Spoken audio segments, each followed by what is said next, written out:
Dear class 11th first year की जो new book है पीटीबी की, उसको आज की वीडियो में स्टार्ट करेंगे। जैसा कि मेरे जो पुराने स्टूडेंट हैं वो तो जानते हैं, पिछली जितनी भी क्लासेस हैं 6ठी 7वीं 8वीं 9वीं 10वीं से वो मेरे साथ पढ़ रहे हैं। तो इसके साथ साथ क्योंकि आप जानते हैं कि पीटीबी की आपकी फ़र्स्ट ईयर की भी न्यू बुक जो है वो आ चुकी है, तो इसको भी आज की वीडियो में हम स्टार्ट करेंगे। बुक अभी जो है वो पीडीएफ फॉर्म में मौजूद है, मैंने प्रिंट लिया हुआ है, तो उम्मीद है कि जब आप वीडियो देख रहे होंगे तो ये बुक मार्केट में आ चुकी होगी। तो इसको भी अब बाकायदा स्टार्ट करेंगे। यूनिट नंबर 1 हमारे पास कॉम्प्लेक्स नंबर, ठीक है। कॉम्प्लेक्स नंबर के ऊपर काफ़ी डिटेल से हमने पहले भी बात की है, पिछली क्लासेस में आपने पढ़ा हुआ है। तो यूनिट नंबर 1 इसका कॉम्प्लेक्स नंबर है।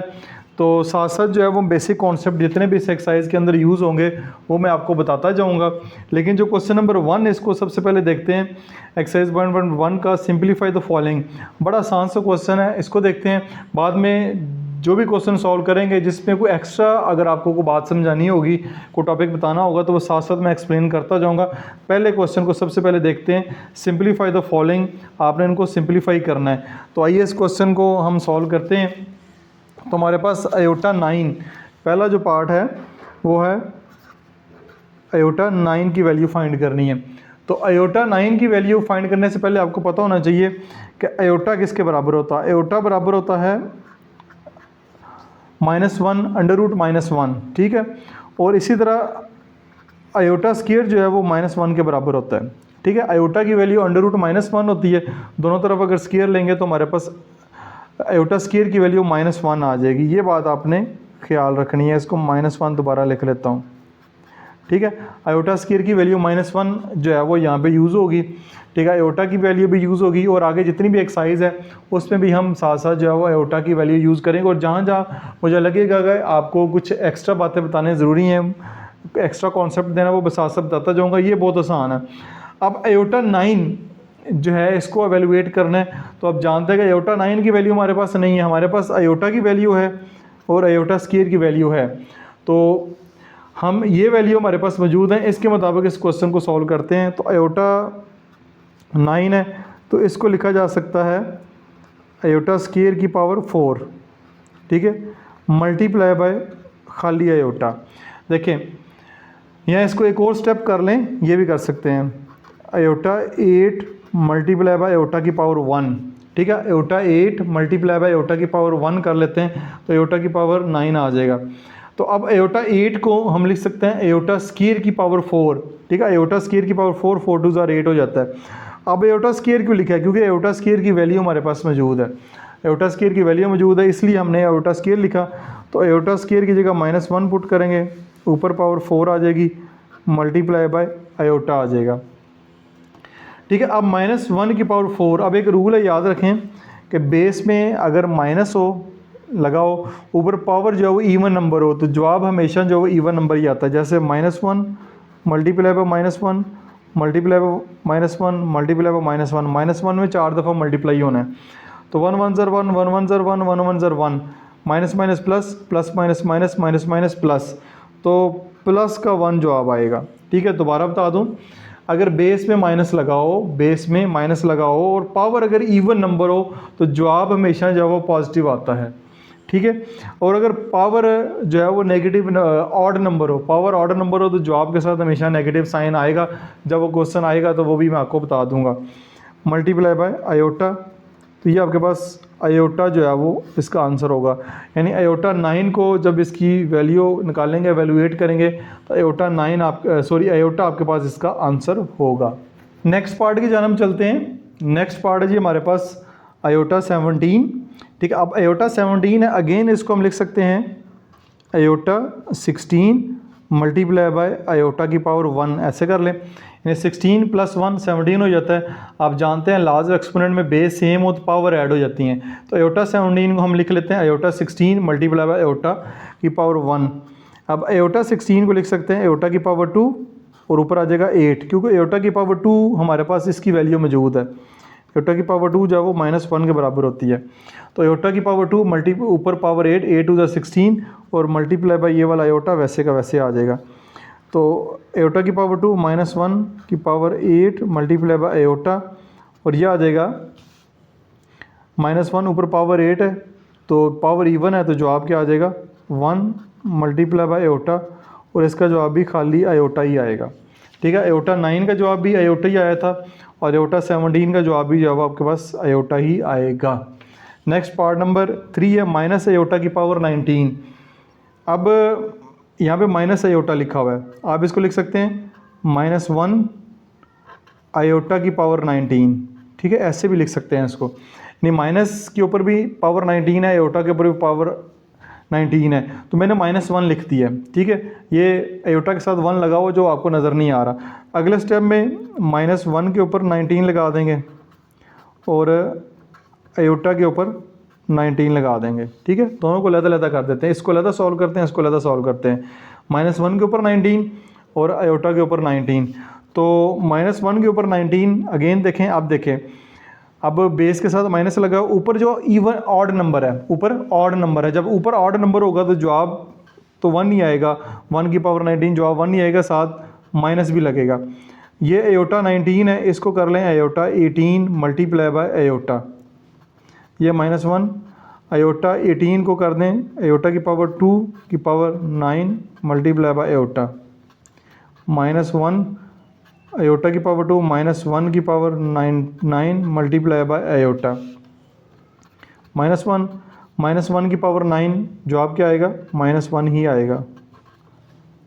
-1 +1 हो जाएगा, साथ आयोटा आएगा और +1 बेशक ना लिखें, आपका जवाब जो है वो आयोटा ही आएगा। इसका जवाब माइनस आयोटा की पावर 19 का जवाब भी आपके पास जो है वो आयोटा ही आएगा। तो ये आपका इस तरह ये भी पार्ट मुकम्मल हो चुका है। नेक्स्ट चलते हैं, अब नेक्स्ट पार्ट नंबर 4 है -1 रेज़ टू पावर -21/2। ठीक है, अब इसमें आयोटा कहीं भी नज़र नहीं आ रहा आपको, तो आप जानते हैं कि आयोटा की वैल्यू होती है √-1। ठीक है, तो अब इसको आप ऐसे लिख सकते हैं, थोड़ी सी इसमें चेंजिंग करनी पड़ेगी, कॉमन सेंस यूज़ करना पड़ेगा। -1 तो -21/2 है, तो इसको लिखा जा सकता है 1/2 मल्टीप्लाई बाय -21। ठीक है, इसको ऐसे लिख सकते हैं -21/2, तो 1/2 मैंने अलहदा कर दिया, मल्टीप्लाई बाय -21 अलहदा कर दिया। ठीक हो गया। अब देखें -1 की पावर 1/2 और साथ होल की पावर -21। अब आप जानते हैं कि आयोटा स्केयर की वैल्यू जो है वो -1 होती है, आयोटा स्केयर की वैल्यू -1 होती है और आयोटा की वैल्यू √-1 होती है। तो अब आयोटा स्केयर की वैल्यू -1, तो अब ये -1 है, क्या है -1, इस -1 की जगह मैं आयोटा स्केयर लिख देता हूँ। ठीक है, यानी ये जो -1 है इसकी जगह आयोटा स्केयर लिख देते हैं, ऊपर जो है वो 1/2 और ये ऊपर -21, ये 2 इस 2 से जो है वो कैंसिल हो जाएगा, तो अब आ जाएगा आयोटा की पावर -21। ठीक है, ये कैंसिल हो जाएगा। ये एक छोटा सा स्टेप किया, उम्मीद आपको समझ आएगा, कमेंट्स में ज़रूर बताइएगा। अब ये पावर नेगेटिव है, जब भी पावर नेगेटिव हो उसको पॉजिटिव करने का तरीकाकार ये है, यानी लिखा हुआ है 7/4 की पावर -3, तो पावर पॉजिटिव करनी है तो इसको रेसिप्रोकल कर देंगे। ठीक है, 7/4 है तो 4/7 कर देंगे, रेज़ टू पावर 3 हो जाएगा। इसी तरह इसके नीचे 1 है जो कि आपको नज़र नहीं आ रहा, अब मैंने लगा दिया है, इसको कर देंगे 1/आयोटा की पावर 21 हो जाएगी। ठीक है, अब इसकी पावर जो है वो पॉजिटिव हो गई है, 1/आयोटा की पावर जो है वो 21 हो गई है। लेकिन एक काम आपने ये करना है, वो काम ये है कि अब नीचे इसके आयोटा आ गया, नीचे इसके क्या आ गया, आयोटा आ गया। आयोटा ख़त्म करने के लिए आप क्या करते हैं कि इसका कॉन्जुगेट लेते हैं, या पिछली क्लास में पढ़ा है, नीचे आयोटा नहीं चाहिए, आयोटा से मल्टीप्लाई भी कर देंगे, साथ डिवाइड भी कर देंगे, ऊपर पावर 21 ही आएगी, तो ऊपर आ जाएगा आयोटा। ठीक है, और नीचे आ जाएगा आयोटा स्केयर की पावर 21। ठीक है, नीचे आयोटा स्केयर हो जाएगा, ऊपर आयोटा की पावर 21, तो ये आपके पास हो जाएगा आयोटा की पावर 21 और नीचे आयोटा स्केयर की वैल्यू -1 की पावर भी 21 ही हो जाएगी। ठीक है, इसकी यानी आयोटा स्केयर की वैल्यू -1 लगा देंगे। नेक्स्ट स्टेप की जन्म चलते हैं, आयोटा की पावर 21 इसको लहदा सॉल्व करते हैं, -1 की पावर 21 इसको लहदा सॉल्व करते हैं। तो आयोटा की पावर 21 है तो इसको लिखेंगे आयोटा की पावर 2 की पावर 10 मल्टीप्लाई बाय 1 आयोटा जो है वो लहदा कर देंगे, 10 2 ज़ा 20 और एक ये आयोटा 21, ये -1 की पावर 21 आ जाएगी। फिर अब देखें तो आयोटा की पावर 2 होती है, आयोटा की पावर 2 जो है वो -1 के बराबर है, ऊपर 10 आ जाएगा मल्टीप्लाई बाय आयोटा -1 की पावर 21। तो -1 की पावर 21 जो है वो आपके पास जवाब जो है वो -1 ही आएगा, ठीक है। ऊपर जो है हमारे पास -1 की पावर 10, तो माइनस है, पावर जो है वो इवन है, तो जवाब +1 आएगा। 7 आयोटा नीचे -1, तो ऊपर आ जाएगा आयोटा, नीचे आ जाएगा -1, तो आप ये माइनस ऊपर लगा दें, माइनस आयोटा जो है वो इस सवाल का जवाब होगा। तो ये क्वेश्चन थोड़ा सा लेंथी हो गया, लेकिन मैंने कोशिश की है सारे स्टेप आपको बताऊं। कुछ स्टेप कम भी किए जा सकते हैं, लेकिन मैंने एक एक स्टेप एक्सप्लेन किया ताकि आपको ये ज़्यादा बेहतर तरीके से समझ आ सके। नेक्स्ट क्वेश्चन, क्वेश्चन नंबर 2 की जानब चलते हैं। Prove that G bar is equal to G if and only if. अगर इस तरह लिखा हो IFF तो इसको पढ़ते हैं if and only if G is real. कहता है अगर जी एक कॉम्प्लेक्स नंबर है, वो अगर सिर्फ रियल ही हो, ठीक है, उसका रियल पार्ट ही हो, तो प्रूव करना है कि जी बार इज इक्वल टू जी होगा, ठीक है। आइए इस क्वेश्चन को देखते हैं, शॉर्ट सा क्वेश्चन है। ये क्वेश्चन आपको नज़र आ रहा है। Let if G is real, फ़र्क करें कि जी कॉम्प्लेक्स नंबर है जो कि रियल है। रियल से मुराद ये होगा कि उसका रियल पार्ट होगा और जो इमेजिनरी पार्ट है वो नहीं होगा। तो इमेजिनरी पार्ट फिलहाल तो हम तो लिखते हैं, लेकिन ज़ीरो आयोटा कर देते हैं। ज़ीरो आयोटा से मुराद है कि वो वाला पार्ट नहीं है, ठीक है। ये जी आ गया, इसका जी बार लेंगे, इसका कॉन्जुगेट लेंगे, तो आयोटा वाली टर्म का साइन चेंज हो जाएगा, x - 0 आयोटा आ जाएगा। अब देखें इज़ इक्वल टू x ही आएगा, यानी कि जी हो चाहे जी बार हो, ठीक है। तो इसकी जो आयोटा वाली टर्म है वो तो है ही नहीं, ज़ीरो आयोटा है तो वो तो ख़त्म हो जाएगी। तो हमारे पास जवाब x ही आएगा। इस से मुराद के x से मुराद ये है कि ये इसका रियल पार्ट है, ये इसका रियल पार्ट है, तो जो कि उन्होंने कहा है कि prove that G bar is equal to G if and only if G is real, ठीक है। तो ये हमारे पास चाहे जी बार हो चाहे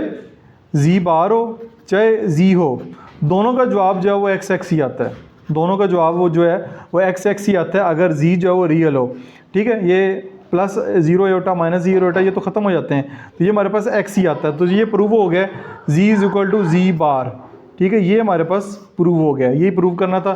कन्वर्सली इसके अपोजिट चलते हैं आप, ठीक है। अपोजिट से मुराद ये होता है कि पहले हमने किया है let if G is equal to real, G को हमने एज ए रियल लिया है, ठीक है, इसको लिया है। अब हम इस स्टेटमेंट को लेते हैं और ये बात साबित करते हैं। पहले हमने ये लिया, ये लेके ये बात साबित की है, अब इस हिस्से को लेंगे और ये बात जो है वो हम साबित करेंगे। तो ये होता है conversely, if G bar is equal to G let G is equal to X plus iota, यानी कोई भी आप रियल नंबर ले सकते हैं, a प्लस आयोटा बी ले सकते हैं और a माइनस बी आयोटा आ जाएगा। यहाँ x प्लस आयोटा वाई ले लें और जी बार होगा x minus Y iota Y. अब दोनों एक दूसरे के बराबर हैं, G is equal to G bar हैं, तो x प्लस आयोटा और x माइनस आयोटा आ जाएगा और ये x तो कैंसिल हो जाएगा, प्लस आयोटा वाई है, ये माइनस आयोटा वाई है, ये इस तरफ आएगा, तो ये iota Y plus iota Y is equal to 0 हो जाएगा। Iota Y 2 iota Y is equal to 0 और y इधर ही रहेगा, 2 आयोटा इधर आके डिवाइड हो जाएगा, 0 डिवाइड बाई 2 आयोटा और y की वैल्यू जो है वो 0 आ जाएगी। तो y की वैल्यू 0 से मुराद क्या है, यानी y की वैल्यू 0 से मुराद ये है कि z is a real number, z जो है वो एक रियल नंबर ही है, ठीक है। z जो है वो रियल नंबर है। y हमारे पास क्या है, देखिए y क्या है, ये इसका इमेजिनरी पार्ट है, तो y हमारे पास 0 आ गया। तो y जब 0 आ गया, इधर 0 लगा देंगे, इधर 0 लगा देंगे, तो इसका जो इमेजिनरी पार्ट है वो तो ख़त्म हो जाएगा, पीछे रियल पार्ट ही रह जाएगा फिर, ठीक है। तो वही बात होगी जी इज़ रियल जो है वो आ जाएगा। पहली कंडीशन में हमने इसको लिया है और ये बात साबित की है, फिर दूसरे हिस्से में हमने इसको लिया है और ये बात साबित की है, यानी एक दूसरे के बिल्कुल अपोजिट हैं। यानी 3 इज इक्वल टू 9 है, फिर हमने 9 इज इक्वल टू 3 किया है, ठीक है। ये बेसिकली एक बात है, यानी यहाँ 3 इज इक्वल टू √9 कर लें और फिर हमने √9 को लिया और 3 के बराबर किया है, ऐसे ठीक है। 3 इज इक्वल टू √9 किया है, फिर हमने √9 को लिया और 3 के बराबर किया। ये बेसिकली होता है इफ़ एंड ओनली इफ़। तो यहाँ पे आपके पहले 2 क्वेश्चन सॉल्व हुए हैं, तो उम्मीद आपको समझ आई होगी। किसी किस्म का क्वेश्चन हो तो साथ साथ पूछते रहा करें और बाकी अपना फीडबैक ज़रूर दीजिएगा। आगे हम क्लास 11th की जो तमाम बुक्स हैं PTB की, मैथ की, उसको मुकम्मल करेंगे और जैसे जैसे आप कमेंट्स करते जाएंगे, अपना फीडबैक देते जाएंगे, उस हिसाब से इसकी वीडियोस मैं अपलोड करता रहूँगा। डियर स्टूडेंट, उम्मीद है आपने पहले की तरह इस वीडियो को भी भरपूर एंजॉय किया होगा। किसी किस्म का क्वेश्चन हो कमेंट सेक्शन में पोस्ट करें। ना सिर्फ मैं आपके क्वेश्चन रीड करता हूं बल्कि उनको रिस्पॉन्स भी करता हूं। वीडियो को लाइक और शेयर जरूर कीजिएगा। अपना बहुत सारा ख्याल रखिएगा। This is Masoom Bashar signing of.